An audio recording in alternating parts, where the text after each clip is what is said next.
Welcome to the Diverse Minds podcast, where we give you the tips, tools and techniques you need to be a mentally healthy and inclusive leader. Each week, you'll hear about a variety of topics linked to mental health, well-being and diversity that will enhance both your professional practice and personal well-being. Welcome to the 27th episode of the Diverse Minds podcast. And today we're talking about University Mental Health Day. And I'm delighted to be joined by Rosie Tressler, the CEO of Student Minds, the UK's student mental health charity. Student Minds develops innovative approaches to support healthy university communities, collaborates on research, and empowers students, university professionals, and connected communities to create systemic and long-lasting change. Rosie has been working on the issue of student wellbeing for several years. She became the charity's Chief Executive Officer in 2015 and has been undertaking a Churchill Fellowship to explore preventative approaches to student mental health. Student Minds works with the University Mental Health Advisors Network, UMAN, and a range of partners to encourage participation in University Mental Health Day, an initiative that brings together the university community to make mental health a university-wide priority. So on Thursday the 5th of March this year, Student Minds will be building a movement of people to inspire conversations, take action and create change.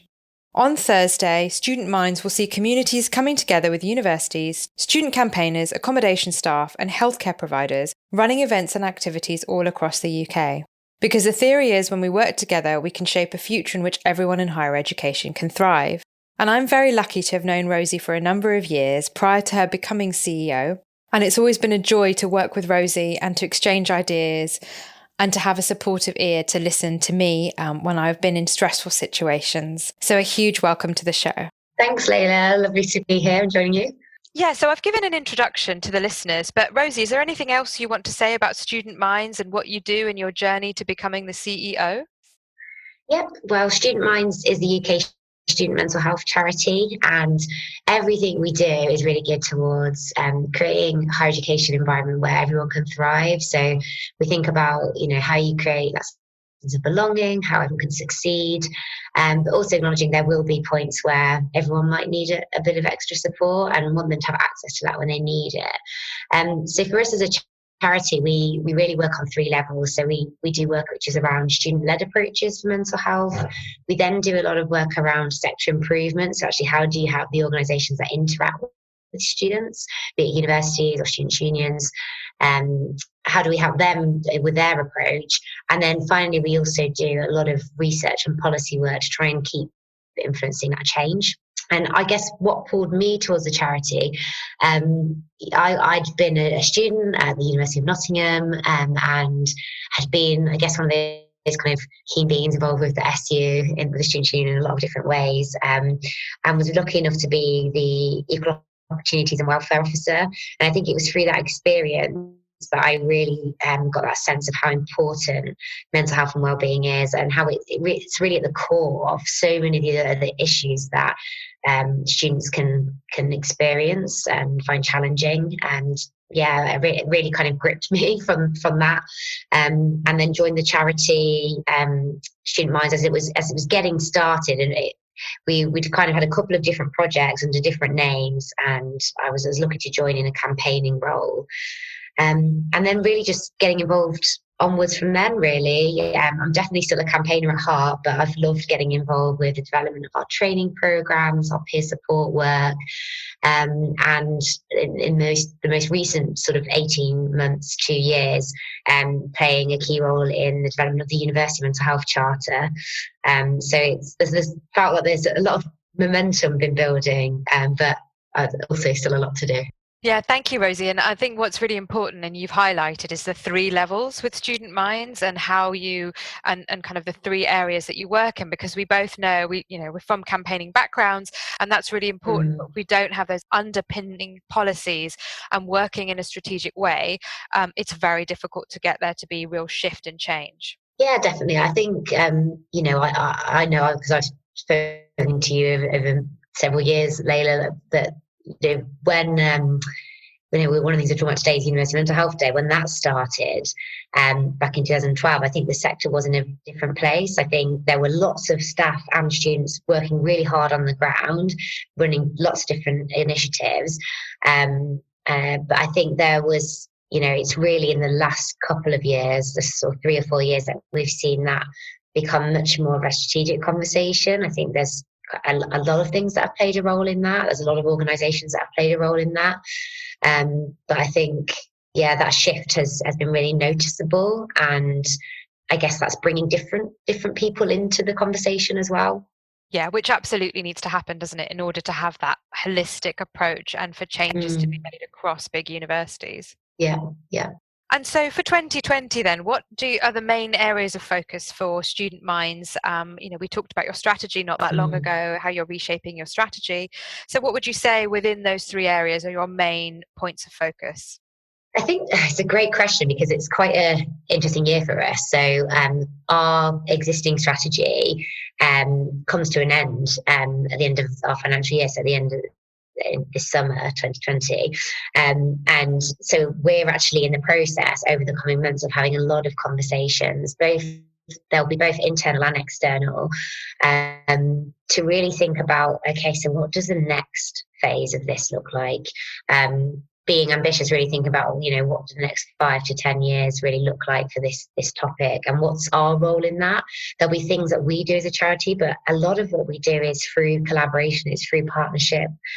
So it'll be about really setting that narrative out and setting out those priorities. I think, though, it's safe to say that a lot of the work that we've already started was very much with that long-term view in mind. So, I guess when you're developing your strategy, you don't want to say too much too early and influence it too heavily at this stage. But clearly, some of the things that we're already doing are, at the start, really. So I'd say for us in 2020, that sector improvement strand is really crucial. So now that we have the University Mental Health Charter, we have this evidence-informed framework that's been co-produced with the sector that really sets out what we mean by a whole university approach, which goes across how you learn, live, support available, the working environment for staff as well. Now that we have that framework, we're in that really great position where we can start testing this out. So we're in this pilot phase. We're going to be testing in 4 universities, developing the assessment process, and then opening up the award scheme. So I think this is a really big year for the charter coming to fruition.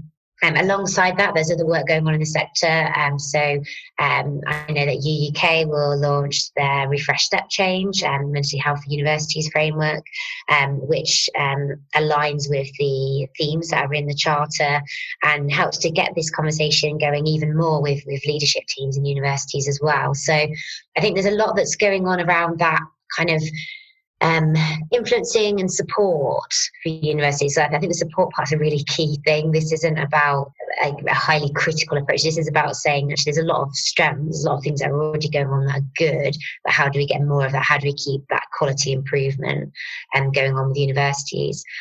The other things that are for focus for us involves working with student unions. So we have this whole student union support programme. And we've been working with 11 student unions in the last year to really look at what is the role of a student union in creating that healthy community, both as a influencer of the university, but also as an employer themselves, as an organisation that's supporting a lot of student volunteering. And that's been amazing to be a part of.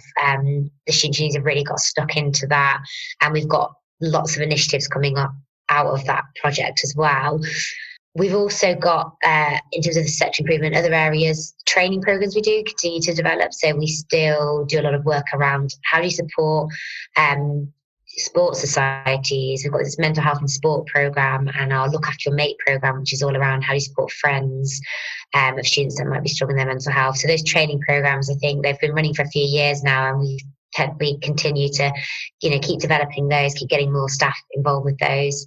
But what I've spoken about there is very much on the kind of sector improvement and training end. And what's really important for us is also about that co-production aspect. So In terms of the work we're doing with students, we've got a lot of work underway. We're doing a variety of kind of peer-to-peer approaches at the moment. We've got our men's program, which was it's into its second year now, and the male students that we've got involved with that program are all testing, trying out different things.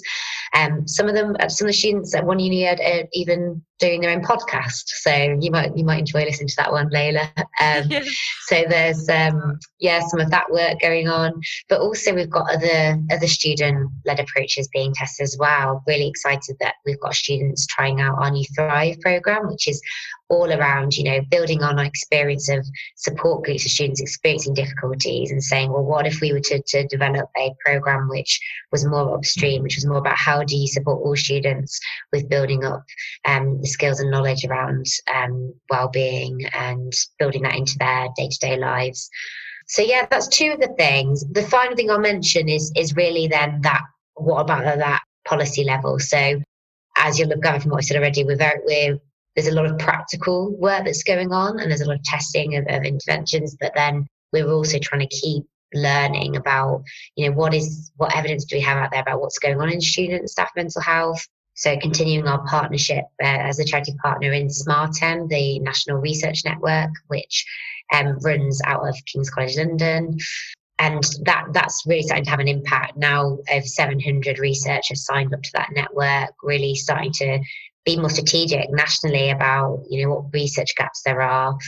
And we'll be playing our own role in some of that. So one of the projects we're involved with is looking at an audit of eating disorders provision for students, and also looking at some research looking at the experience of international students. And so there's quite a lot going on. And I think as a charity, your challenge is always to make sure that you are doing the things that have the most impact. And we feel, that combination of improving the sector with that student co-production and then having excellent research and policy recommendations that sit behind that is the way to go.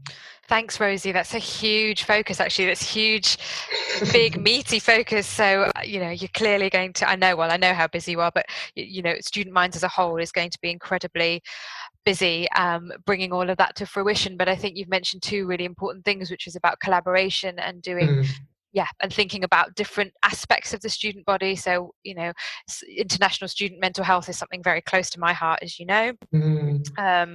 So I look forward to seeing what comes out from that and hearing more about that. So on to, University Mental Health Day. What does University Mental Health Day mean to you? Oh, I like that question. I think to me personally, it's actually just some really good memories. So my first involvement with University Mental Health Day was back in 2012.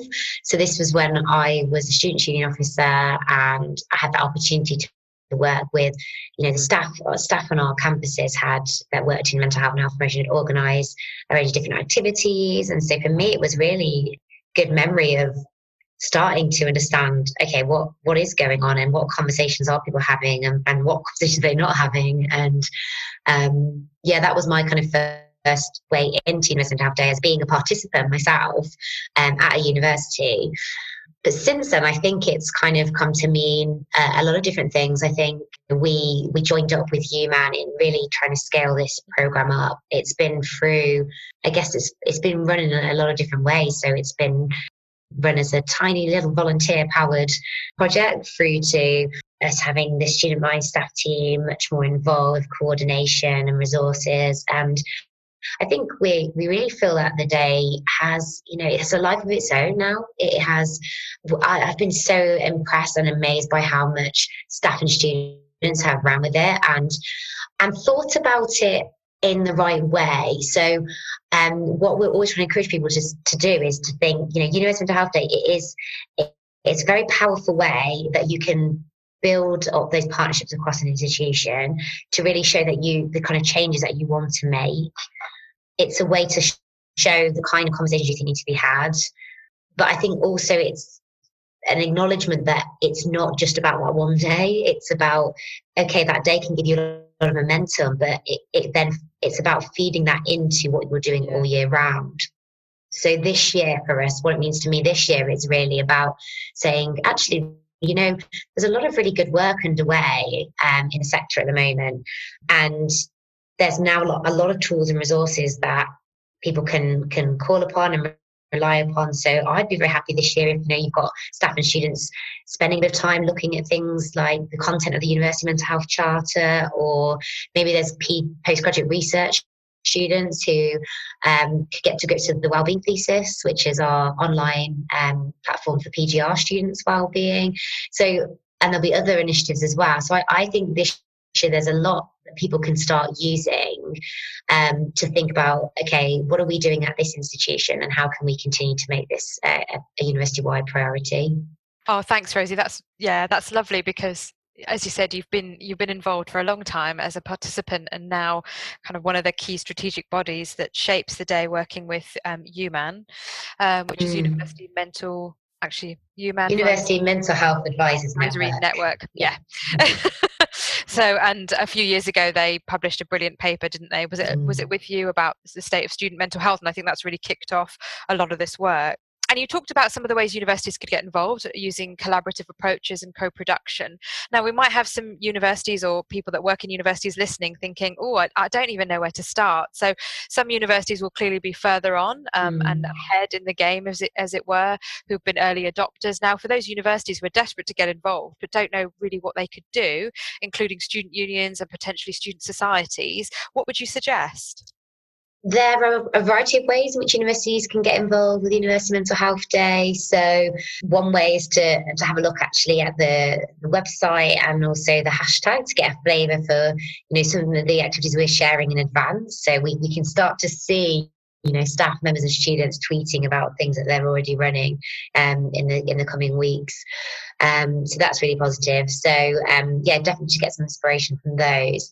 I think we've seen a variety of events over the years. So we've seen people use this as an opportunity to get speakers in. We've seen it as an opportunity for people doing different wellbeing fairs, things like that. I believe there's some kind of mini conference going on in Bristol this year, for example.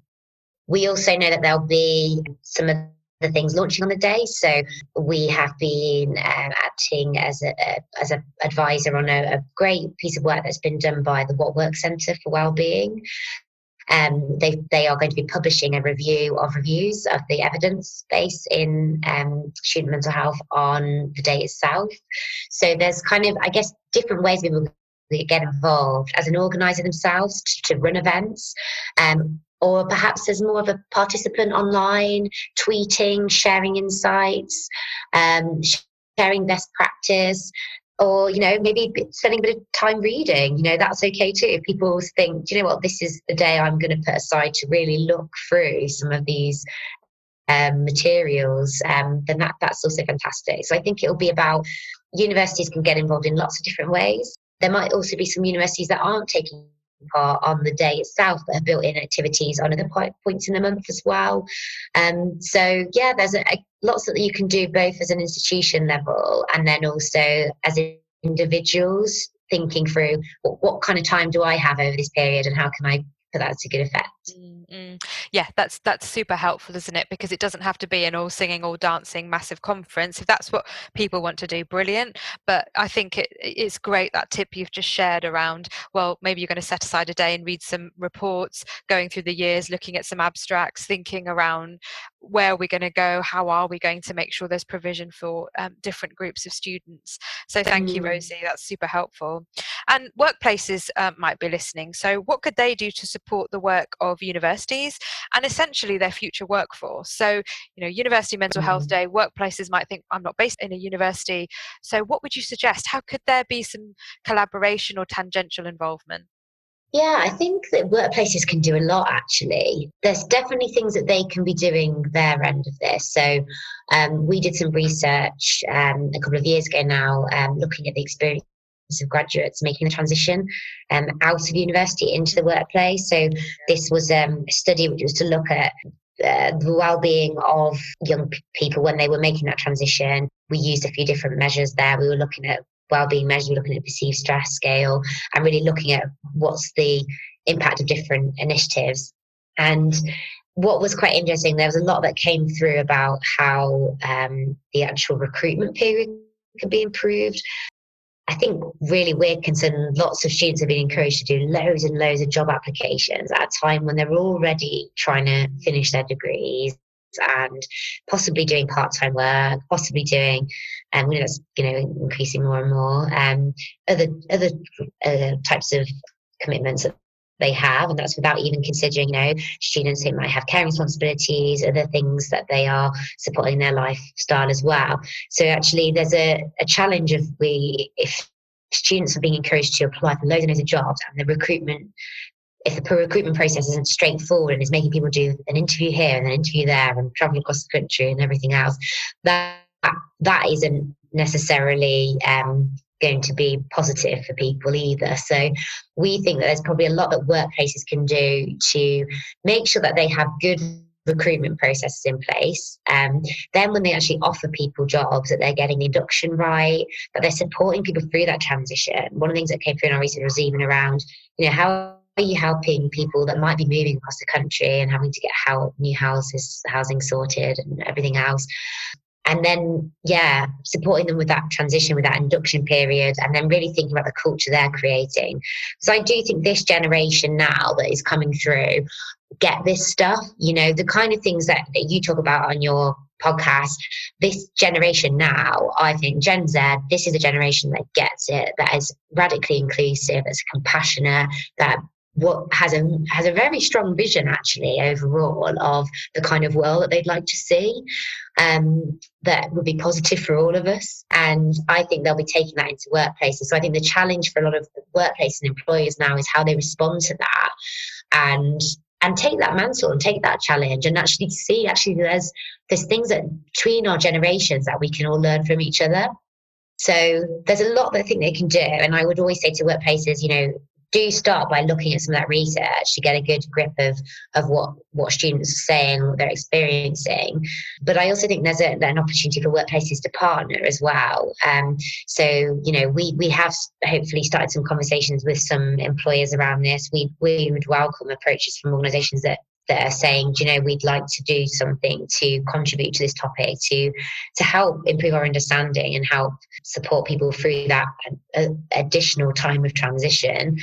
There's a lot that the employers can do. And actually, I was just thinking as you were talking, employers might not really know about University Mental Health Day. So again, the hashtag, tagging organisations in that you want to take notice of things, or if you've got a intern or a summer placement or a job with an organisation, tag them in with the hashtag University Mental Health Day.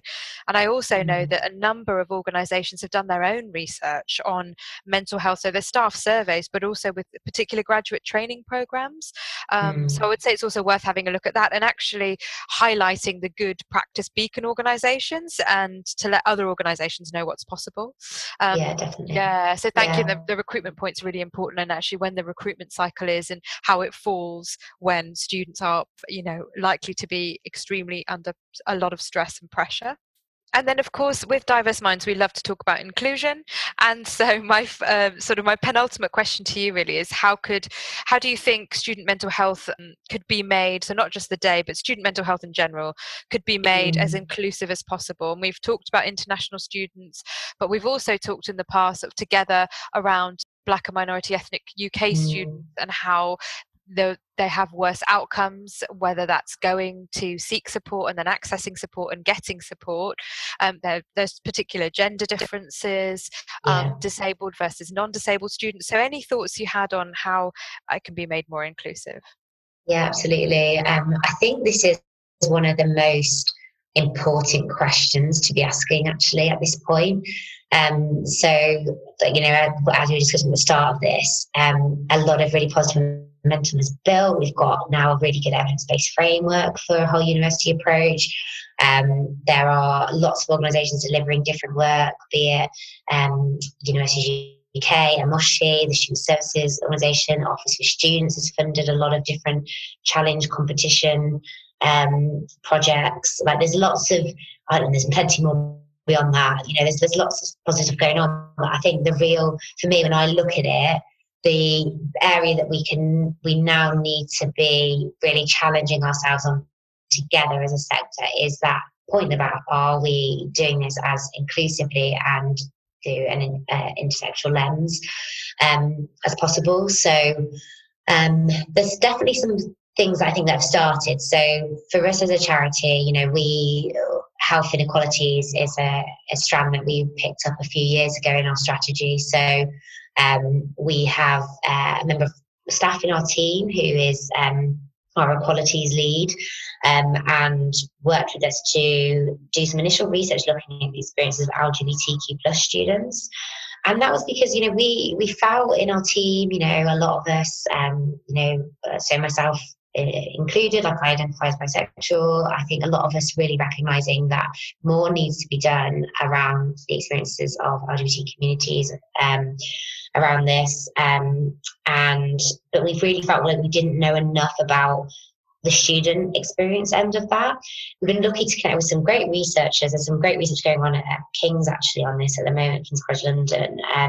But we really felt we needed to do some quite rapid research on this. So we did a survey, and then we did a roundtable event, which we asked the Office of Students to host, where we brought together a lot of the key charities, sector bodies, some students, and really talking about, okay, what are the findings of this research and what might need to change. So I think, that is one of the, honestly, that was probably one of my favorite days ever in my job of all time, was at that roundtable event, because I just thought this is very powerful. You've got students who've been courageous enough to tell us the truth. We've got some really good research now to tell us what needs to be improved upon. And we've got lots of the right organisations together talking about it. But the big challenge is keeping the momentum, is keeping that up there. I think, I won't be the only person to say this. I think there is this sort of work, I think, around inclusion and diversity is still often quite hard to secure funding for. Mm-hmm. So I think there's something there, a challenge back to funders to say, look, if you want to see improvements to young people's mental health and well-being, think about root causes, think about, what things are coming through. We know that certain communities are more likely to experience loneliness. We know about that, certain communities that experience more sexual violence, discrimination. If we're really going to tackle these issues that go across all young people, then we have to be resourcing and supporting work that allows us to do that. So I think that's part of it. I think what's very exciting is that, this work is starting to happen. I know that in the coming weeks, for example, the Office of Students are hosting a roundtable event, which will look at Black and ethnic minority students' experiences of mental health and wellbeing at university, which I think is a good start. I think there's so much to do there. We're really lucky that to be connected up with a PhD student who is going to be studying the experiences of BAME students and giving some more insights into that area. But there's so much that there's so many different lenses that you could look at this through. And I think what I would hope is that we see more universities thinking in that way, thinking about inclusion, really challenging themselves around how much is this work being co-produced with the communities we say we're trying to support, and how much has it got their authentic voices and decision making in it. And I hope that also the Charter provides another route and a structured route in which to do that. So one whole section of the Charter talks about intersectionality and talks about what might we need to think about in terms of different protected characteristics under the Equality Act. And that also then makes its way throughout all the other chapters. It's woven in. You can't separate these things.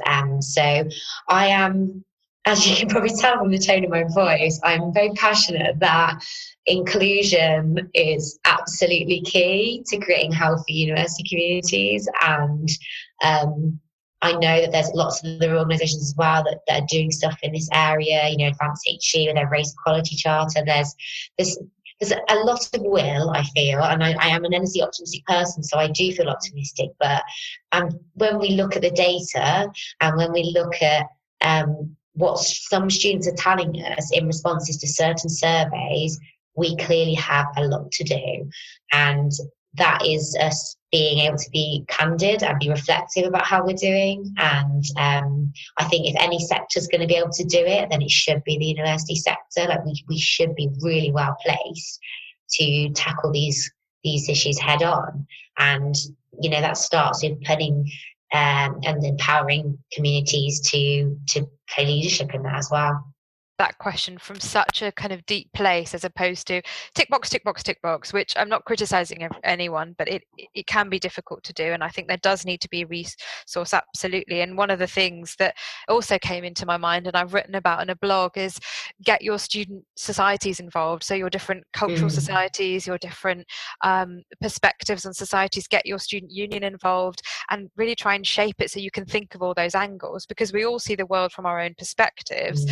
And again, like you said, there's a lot of goodwill there, but often we won't see the blind spots because we haven't even thought of that. So again, you know, thinking about when you mentioned sexual violence, sexual abuse, and also how, let's say you might have a student or a member of staff who's grown up in care that might have a different perspective on mental health and mental ill health. You've also got people who may have disabilities and gone to a special school, and maybe they received increasing support, or maybe it was a really negative experience. So again, we don't know until we sensitively give people the safe space to talk about that and then shape things accordingly.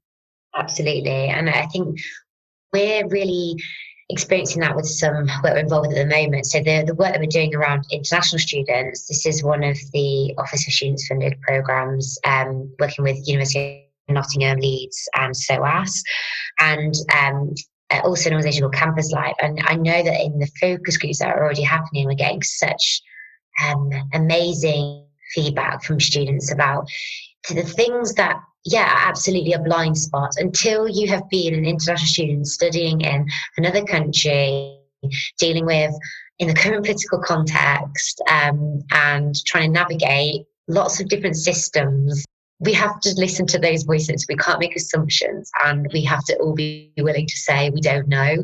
And that's where co-production really comes in, and doing it properly as well. I think, you know, and we're learning that just as much as anyone else. You know, we're lucky in the UK. There's some really amazing professionals across the UK working on student engagement, both in universities and student unions. And I think we're all learning all the time how to do this stuff well. And we'll all make mistakes, and we all need to keep sharing that, because it'd be very easy, especially when you're talking about inclusion, it's very easy to have good intentions and actually do more harm than good. And you know, that needs to be in people's thinking, and not just thinking, oh, I'm trying to do a nice thing. Actually, you know, being humble enough and to acknowledge that you might not always be the best person to make certain statements or to ask certain questions. And so there's so much we could talk about on this one. And that reminds me, sometimes there can be this missionary mindset, if I can be really crude and use that. Not that I'm being negative or derogatory about anyone who has done missionary work or comes from a missionary background, but what I mean by that is like you said, an assumption, and also I have the answers here, if you listen to me it'll all be fine. And that's not the way it's never worked like that. But as you said, Gen Z are very aware that that's not the way it works right now too. Yes. So finally, I hope people are listening to this. If you haven't got things planned for University Mental Health Day, hopefully we've given you some ideas, whether you do it on the day or whether you use March as a month to do it as an opportunity. And I will include these in the show notes. But do you want to tell listeners, if they want to know more about Student Minds and the work that you do, what's the best way they can find out more? Yeah, absolutely. We really love hearing from new people at Student Minds. So as a first port of call, I always encourage people to have a look at our website. So that's studentminds.org.uk. And I think it's useful because what you'll find on there is loads of materials for students themselves about navigating the ups and downs of university life, including we've got materials for when people are applying to and getting ready to go to university, through to say if they have to deal with finance challenges, or if they are navigating coming out as LGBT at universities. There's a lot there, but then we also have loads of information about different ways that people can get involved with the charity, whether they're staff, whether they're students, whether they're researchers. And it's also a hub where we keep all our information. So any research and publications that I've mentioned, it's all open access. So if you want to download the University Mental Health Charter and give yourself some lovely reading to do one evening in the next few weeks, then that's all on there as well. So I definitely encourage people to do that, but also to connect with us on social media as well. So studentminds.org on Twitter, for example. But particularly when it comes to Uni Mental Health Day, it's a really great time to get a temperature check on what's going on in the community and see what people are up to. And the hashtag for that is hashtag Uni Mental Health Day. So we'd love to hear from more people, and tell us more about what you're doing. We try and keep up to date as much as we can and go to different events and conferences, but our team, we're always keen to hear more about what's going on. So I hope people will reach out to us as well. Thank you so much, Rosie. It's been such a joy and an honour having you on the show. And I also forgot to mention you were awarded a Queen's, an Honours Award. So, congratulations to you for all the amazing work that you do. And yes, and I hope you have a brilliant University Mental Health Day. And I really hope, listeners, that's inspired you. You've got all the information. There's no excuse now, really. And get in contact with Student Minds and or myself if you want to know more about what you can do in your workplace. And I'll see you in the next episode. Thank you, Rosie. Thanks, Leila. Thanks for listening to the Diverse Minds podcast. Don't forget to subscribe on Apple Podcasts, Spotify, or wherever you access your podcasts from. You can also connect with me on Facebook, Twitter, and LinkedIn. Tune into next week's episode of the podcast, where I'll bring you more insights on mental health and inclusion. Bye for now.